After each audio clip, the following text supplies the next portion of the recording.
नमस्कार, आप देख रहे हैं मिड कैप बाजार। मैं हूं पल्लवी। चलिए फिलहाल नजर डाल लेते हैं बाजार पर। फिलहाल बाजार में उतार चढ़ाव काफी ज्यादा दिखा, लेकिन एक कंसोलिडेशन का ही फेस देखने को मिला। निफ्टी की अगर बात करें तो महज 15 अंकों की कमजोरी यहां पर रह गई। निफ्टी बैंक आज प्रेशर में है, लगभग 28 अंकों की कमजोरी यहां दिख रही है, लेकिन स्मॉल कैप में कुछ रिकवरी नजर आई। फिलहाल हरा निशान दिख रहा है, लेकिन मिड कैप्स में आज भी दबाव बना हुआ है। इनफैक्ट कुछ मिड कैप के लूजर्स और गेनर्स पर भी नजर डाल लेते हैं। सबसे ज्यादा जो गिरने वाले स्टॉक्स हैं उनमें कॉनकोर शामिल है मिड कैप में, और साथ ही कमेंस इंडिया यहां पर भी गिरावट देखी जा रही है। गेनर्स की अगर बात करें तो GVK power, Britannia, FMCG pack में अच्छा रुझान आज दिख रहा है। JP associates, Britannia, in fact page industries यहां पर अच्छा रुझान दिख रहा है। कुछ और लूजर्स की बात करें तो आज प्राइवेट बैंक्स में शायद अच्छी तेजी है, लेकिन जो पीएसयूज है वहां पर गिरावट देखने को मिल रही है। कुछ और अगर स्टॉक्स की बात करें तो एम्फेसिस, जी शिपिंग, यहाँ हिंदुस्तान जिंक, बीएल, इनफैक्ट जो मेटल्स हैं यहाँ पर भी कमजोरी देखने को मिल रही है। Ashok Leyland, Tata Chemical, Sterling Bio यहाँ पर भी लाल निशान देखने को मिला है। तो जो आज वीक वाले सेक्टर्स हैं उनमें ऑटो शामिल है, मेटल शामिल है, और साथ ही फार्मा में भी आज बिकवाली दिख रही है, लेकिन गेनिंग साइड पे एफएमसीजी और आईटी स्टॉक्स अच्छा कर रहे हैं। आप भी अपने सवाल भेज सकते हैं इस कार्यक्रम में। एक बार तरीका आपको बता दें, मिड कैप हमारा कोड है, लिखकर भेजना होगा से 57575 पर, या फिर आप हमें फोन भी कर सकते हैं। हमारे नंबर्स नोट करें। पहला नंबर टोल फ्री नंबर है, उस पर आप अपना सवाल पूछ सकते हैं कॉल कर 1800-180-3545, या फिर लैंडलाइन नंबर पर कॉल करें 012042582237। व्हाट्सएप के जरिए भी आप अपने सवाल पूछ सकते हैं किसी भी शेयर पर। नंबर नोट करें 7840020000।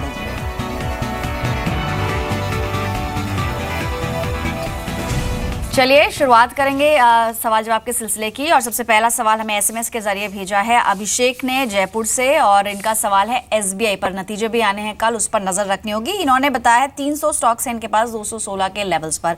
हमारे साथ दो एक्सपर्ट हैं, चंदन और साथ ही पंकज जैन। चंदन, सबसे पहले आपके पास आना चाहूंगे। एसबीआई को लेकर इन्होंने सवाल पूछा, 216 की इनकी खरीद है, फिलहाल मुनाफे में है, लेकिन जहां तक नंबर्स का सवाल है, अभी तक जो ट्रेंड हमने देखा है सरकारी बैंकों का, खासतौर पर बैंक ऑफ बड़ौदा की बात करी जाए तो एक नेगेटिव ट्रेंड ही दिखा in terms of provisioning.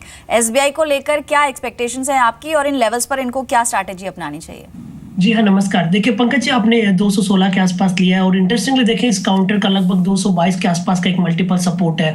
But जिस हिसाब से यहाँ पे ऊपर के लेवल पे थोड़ी सप्लाई आ रही है, काफी दिनों के मशक्कत के बावजूद भी 233 235 के लेवल को होल्ड नहीं कर पा रहा, और 222 को तोड़ता है तभी यहाँ पे एक वीकनेस आएगी। तो या तो आप 222 का ट्रेलिंग स्टॉप लॉस रख सकते हो यदि आपका पोजीशन एक शॉर्ट टर्म के लिए है, और उसके अलावा यदि आपकी पोजीशन थोड़ी सी लॉन्ग टर्म है तो मेरे हिसाब से आपको बने रहना चाहिए। उस कंडीशन में आपको 250 255 तक के लेवल देखे जा सकते हैं, तो इनको 222 के ट्रेलिंग स्टॉप लॉस को फॉलो करने की सलाह रहेगी।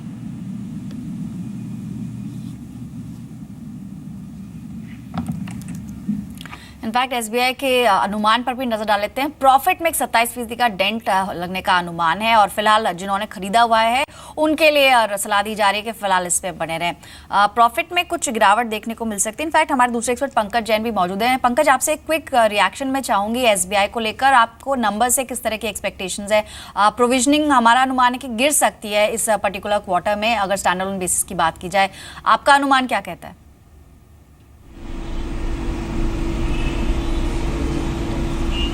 देखो, जो मार्केट में बज़ है, जिस तरह तक के अभी तक के रिजल्ट आए हैं, आई थिंक जिस तरह के पंजाब नेशनल बैंक के रिजल्ट्स हैं, on face of it results were pretty poor. But हमने देखा था कि प्रोविजंस में जो एनपी में एक प्लेटू सा, एक थमाव सा देखने को मिला था। तो I expect a decent kind of, ठीक है, एक बहुत सीरियस नेगेटिव जोन में रिजल्ट नहीं आने चाहिए। Something which has happened with Bank of Baroda या छोटे मझौले पीएसयू बैंक में आए हैं। सो मेरे को लगता है कि कहीं ना कहीं 225-230 के बीच में स्टेट बैंक ऑफ इंडिया का स्क्रिप्ट रेजिलियंस दिखा रहा है।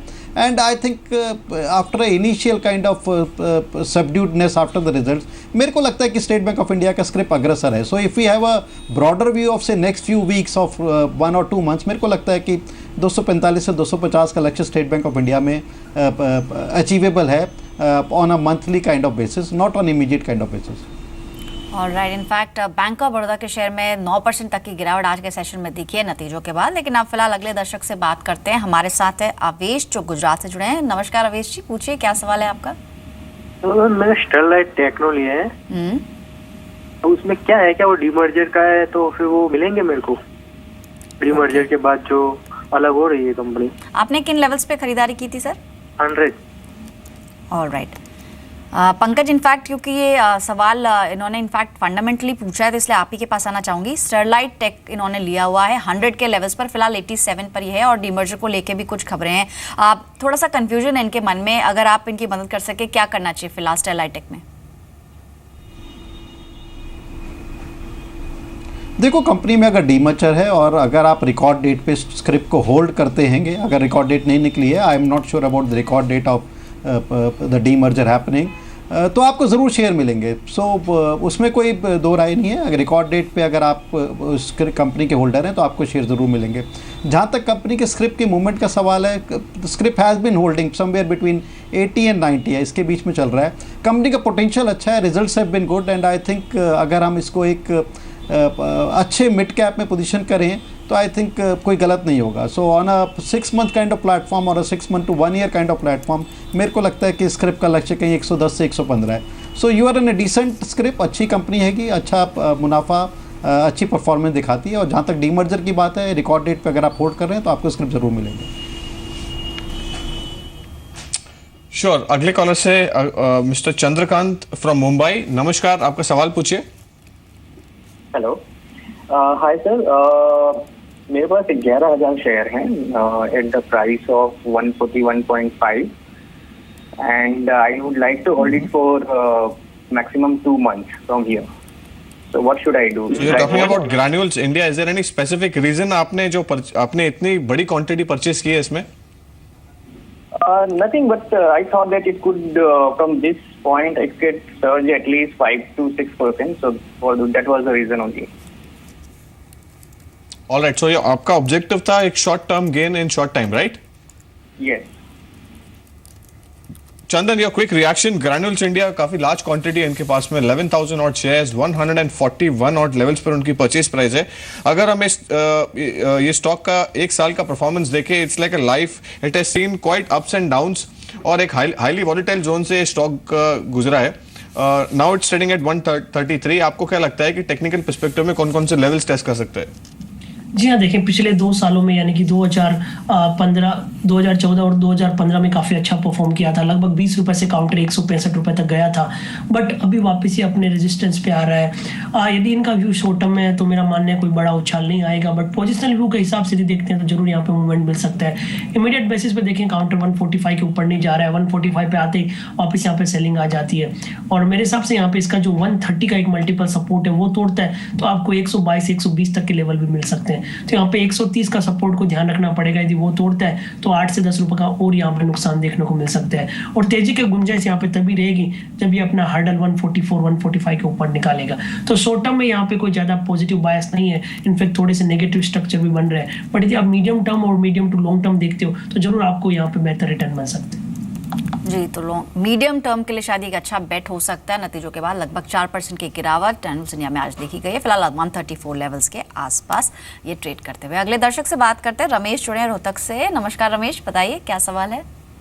हाँ मैडम, मेरे पास 250 शेयर तो बायोकॉन के हैं जो मैंने 580 रुपए के रेट पे लिए हुए हैं। Okay. और मेरे पास 100 शेयर कैपिटल फर्स्ट के हैं जो मैंने 380 रुपए के रेट पे लिए हुए हैं। और दोनों शेयरों को मैं बायोकॉन के मैंने 250 शेयर लिए हुए हैं 580 रुपए के रेट पे और कैपिटल फर्स्ट 380 के लेवल्स पे। हाँ 100 शेयर हैं 380 के लेवल पे। दोनों को मैं 7 साल के लिए होल्ड कर सकता हूँ। फंडामेंटली नजरिया जाना चाह रहा हूँ कि क्या करना चाहिए। ठीक है, तो चलिए पंकज हमारे साथ मौजूद हैं। फंडामेंटली अगर आप जानना चाह रहे हैं दोनों स्टॉक्स में क्या करना चाहिए, पहले बायोकॉन की बात करते हैं। इनकी खरीद काफी निचले स्तरों पे 580 के लेवल्स पे इन्होंने लिया है, अच्छा खासा मुनाफा भी कमा लिया है और साथ ही इन्होंने कैपिटल फर्स्ट की बात की। पंकज, तो दोनों स्टॉक्स पर क्या सलाह रहेगी आपकी?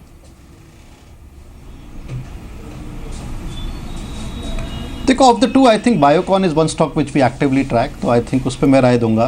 बहुत ही बेहतरीन परफॉर्मेंस दी, अनलाइक फार्मास्यूटिकल सेक्टर जिसमें हमने एक सबड्यूटनेस देखी है पिछले 6 से 9 महीने में। I think Biocon is one of the few stock जिसने एक सीरियस आउट परफॉर्मेंस दी है और जिस तरह के रिजल्ट दिए पिछले 2-3 क्वार्टर में, काफ़ी अच्छे पॉजिटिव ऑप्टिमिस्टिक रिजल्ट दिए हैं। जो मैनेजमेंट कमेंट्री रही है that has been pretty positive. जिस तरह के लॉन्चेस हुए हैं, जिस तरह के एक्सपेक्टेड लॉन्चेस हैं, जिस तरह के जापान के मार्केट में उनको परमिशन मिली है अपने ड्रग्स के लिए, I think all those augurs well. Now the only question is कि क्या इन सब चीज़ों का जो एक पॉजिटिविटी है, जो मोमेंटम है, क्या इनबिल्ट हैगा? क्या जो प्राइस है 840 रुपये का, क्या ये ऑलमोस्ट इन्फ्लेटेड प्राइस है या यहाँ से भी ये स्क्रिप और ऊपर जा सकता है? सो मेरा मानना है कि इंस्पाइट कि आप एक अच्छे मुनाफे पे बैठे हैं, ride on the profit, ride on the momentum, और मेरे को ऐसा लगता है कि स्क्रिप का 915 से 925 रुपये का लक्ष्य अगले 3 से 4 महीने में हो सकता है। सो ऑल इन ऑल मैं आपको अभी स्टॉप लॉस में नहीं दे रहा, क्योंकि मेरे को लगता है कि पॉजिटिव मोमेंटम है, script is on a northward trajectory. Stay with Biocon, मेरे को लगता है कि काफ़ी अच्छी परफॉर्मेंस आगे भी देगा। Sure, hold on to Biocon ऐसा पंकज की राय है। The stock is trading at around 840 और रुपीस। अगले कॉलर है हमारे साथ अवजीत फ्रॉम कोलकाता। नमस्कार, आपका सवाल पूछिए। अच्छा, मेरे पास कॉलोनी स्टील है, वो 294 पे लिया था, 50 शेयर है, तो 2-3 महीने में उसका शॉर्ट टर्म टारगेट क्या है? श्योर, आपको राय दिला देते हैं। इनफैक्ट चंदन कल्याणी स्टील 294 और लेवल्स पर उनकी खरीदारी है।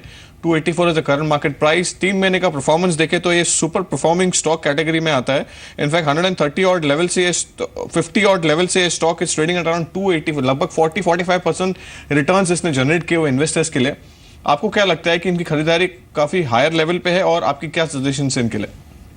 जी हाँ, देखिए स्टील सेक्टर में इस काउंटर में हम काफ़ी ज़्यादा पॉजिटिव थे। 105-110 के भाव से हम यहाँ पे लगातार बाय रिकमेंड कर रहे थे। इनफैक्ट जी बिजनेस में भी काफ़ी बार स्टॉक्स के बारे में वकालत कर चुके हैं, बट अब इन्होंने जो शेयर लिया है वो काफ़ी हायर प्राइस पर लिया और रिस्क रिवॉर्ड रेशियो भी फेवर नहीं कर रहा है। तो इनको यही सलाह रहेगी कि कोई डिक्लाइन आए तभी इसको खरीदे। मेरे हिसाब से 245-250 एक बेहतर लेवल रहेगा, जो वापस इस स्टॉक को 300 की तरफ धकेल सकता है। तो उन्होंने काफ़ी ज़्यादा मूवमेंट के बाद खरीदा है। बेहतर रहेगा कि आप बाय ऑन डिक्लाइन की रणनीति अपनाइए। 250-55 के आसपास आए तभी इनको खरीदें, और या फिर करंट पोजीशन को हटा के डिक्लाइन का वेट करें तो बेहतर रहेगा। ओवरऑल देखें मेटल साइकिल में थोड़ा सा चेंजेस आया है और इसका चार्ट पैटर्न भी काफ़ी पॉजिटिव है। तो मेरे हिसाब से ट्रेंड पॉजिटिव रहेगा, तो ओवरऑल थोड़ी डिक्लाइन के बाद वापस एक नई मोमेंटम बनने की गुंजाइश बन सकती है। ऑलराइट, तो 250 और लेवल्स को क्लोजली आप मॉनिटर कर सकते हैं। आज लगभग 3.5 रुपए की कमजोरी इसमें देखी जा रही है। अगले दर्शक है एन चक्रवर्ती, कोलकाता से जुड़े हैं। नमस्कार चक्रवर्ती जी, बताइए क्या सवाल है आपका?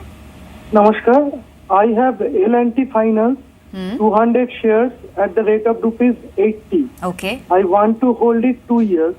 I would request Mr. Pankaj Jain to answer my question. Surely, sir. Because बिल्कुल। his answer is very effective. Thank you very much. Alright, thank you so much sir. 80 रुपए पे इन्होंने खरीदा, क्लोज टू अबाउट 90 के levels पे ये आज trade कर रहा है। इनफैक्ट आज बैंकिंग फाइनेंस स्टॉक्स में अच्छी खरीदारी भी देखी जा रही है। जैसा कि इन्होंने बताया पंकज कि ये होल्ड कर सकते हैं कुछ और समय के लिए। क्या सलाह रहेगी आपको, अभी कितना और होल्ड करें, कहाँ तक जा सकता है इसका ट्रेंड?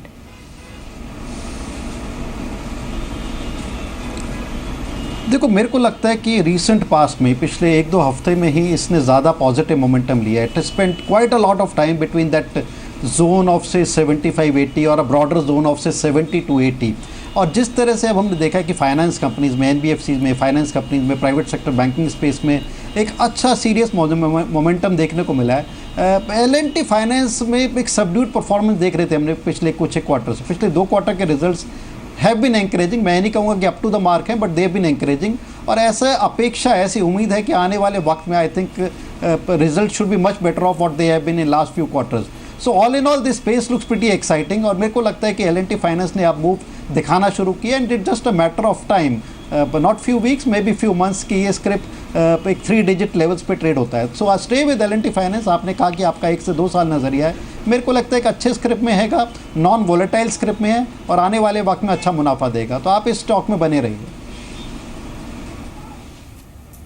Sure, moving on. अगले कॉलर है हमारे साथ गौरव फ्रॉम इंदौर। नमस्कार गौरव, आपका सवाल पूछिए। सर नमस्ते।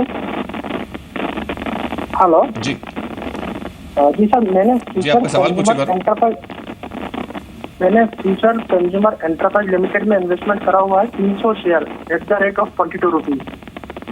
मुझे ये जानना था कि मैं इसमें कंटिन्यू करूं। मेरे को 3 साल का मेरा टाइम होराइजन है सर। श्योर, आपको राय दिला देते हैं। इनफैक्ट चंदन फ्यूचर कंज्यूमर इनफैक्ट उनका एंटरप्राइज उनका खरीदारी है 22-21 is a current market price. In fact ये अगर स्टॉक का 3 महीने का परफॉर्मेंस देखे तो it has not generated any returns, और एक स्मॉल रेंज में ट्रेड कर रहा है। आपको क्या लगता है कि कौन कौन से लेवल्स गोइंग फॉरवर्ड ये टेस्ट कर सकते हैं? जी देखें, स्टॉक को इतना क्लोजली ट्रैक नहीं करते हैं, बट यदि प्राइस पैटर्न को देखें तो एक तेजी के मूव के बाद में एक साइडवेज कंसोलिडेशन देखने को मिल रहा है। इनफैक्ट पिछले 3-4 महीने से नैरो रेंज भी बना रहा है। ऊपर में यहाँ पे 24 रुपए 25 रुपए के ऊपर नहीं निकल पाता, नीचे में बार बार 19-50-20 के आसपास की बाइंग आ रही है। तो इस हिसाब से एक पॉजिटिव ट्रेंड के बाद स्टॉक कंसोलिडेट हो रहा है, तो चांसेस यही होते हैं कि वापस एक पॉजिटिव ब्रेकआउट दे। बट ध्यान रखें, यहाँ पे 23 या लगभग 23-50-24 के लेवल निकले तभी मूवमेंट स्टार्ट होगा। उस कंडीशन में आपको लगभग 27-50-28 तक के लेवल दिखाए जा सकते हैं। तो ट्रेंड इसका पॉजिटिव, और मेरा मानना है कि रिसेंट कंसोलिडेशन है उसको पॉजिटिव तरफ ही टर्न होना चाहिए, तो आप इसको होल्ड रख सकते हो। 19-50-20 का सपोर्ट आपका अच्छा काम करता हुआ नजर आएगा। ऑलराइट, तो फिलहाल फ्यूचर कंज्यूमर पे आपको सलाह दी गई, फिलहाल इसमें बने